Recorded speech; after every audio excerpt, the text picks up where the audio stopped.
దానికి ఉన్న ప్రాధాన్యతను ఈ రాష్ట్ర ప్రజలకు సంబంధించిన అవసరాలు, మన హక్కులు, తెలంగాణ రాష్ట్రానికి సంబంధించిన మన హక్కులను పూర్తి స్థాయిలో కాపాడాలని, కాపాడుకునే ప్రయత్నంలో 2 సంవత్సరాల నుంచి భారీ నీటిపారుదల శాఖ మంత్రి ఉత్తమ్ కుమార్ రెడ్డి గారు, అదేవిధంగా గౌరవ ముఖ్యమంత్రి గారు కేంద్ర ప్రభుత్వంతో అనేక సందర్భాల్లో మన వాటా గురించి, మన హక్కుల గురించి పోరాటం చేస్తూ ఇప్పుడు అసెంబ్లీ సమావేశాలు నిర్వహించాలి, రాష్ట్ర ప్రజలకు సంబంధించిన వారి హక్కులను మనం ఏ విధంగా కాపాడదామని, దీంట్లో పాల్పంచుకోవాలని ప్రధాన ప్రతిపక్షమైన టీఆర్ఎస్ పార్టీకి సంబంధించిన మిత్రులు కూడా ఉంటారని ఆశించినాం.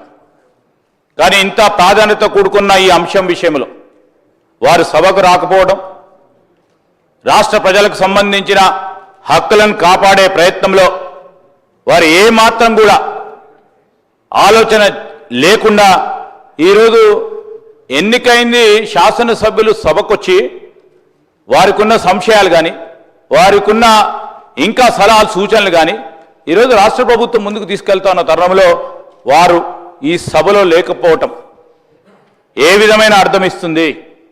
తెలంగాణ రాష్ట్ర ప్రజలకు సంబంధించిన హక్కులు కాపాడటానికి ఈరోజు రాష్ట్ర ప్రభుత్వం ముఖ్యమంత్రి గారి నేతృత్వంలో చేస్తూ ఉన్న ప్రయత్నం, అదేవిధంగా ఇరిగేషన్ శాఖ మంత్రివర్యులు ఈరోజు పవర్ పాయింట్ ప్రజెంటేషన్ ఇచ్చి ముందుకు పోతా ఉన్న తరుణంలో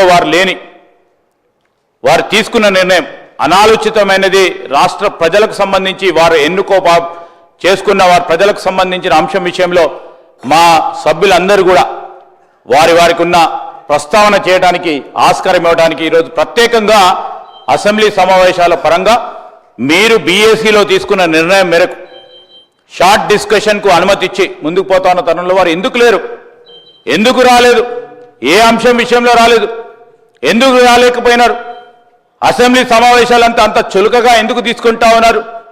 చెప్పాల్సిన బాధ్యత ఈరోజు రాష్ట్ర ప్రజలకు చెప్పాల్సిన బాధ్యత టీఆర్ఎస్ పైన ఉందని మీ ద్వారా వారికి తెలియజేస్తా ఉన్నాం. అధ్యక్ష. Speaker sir,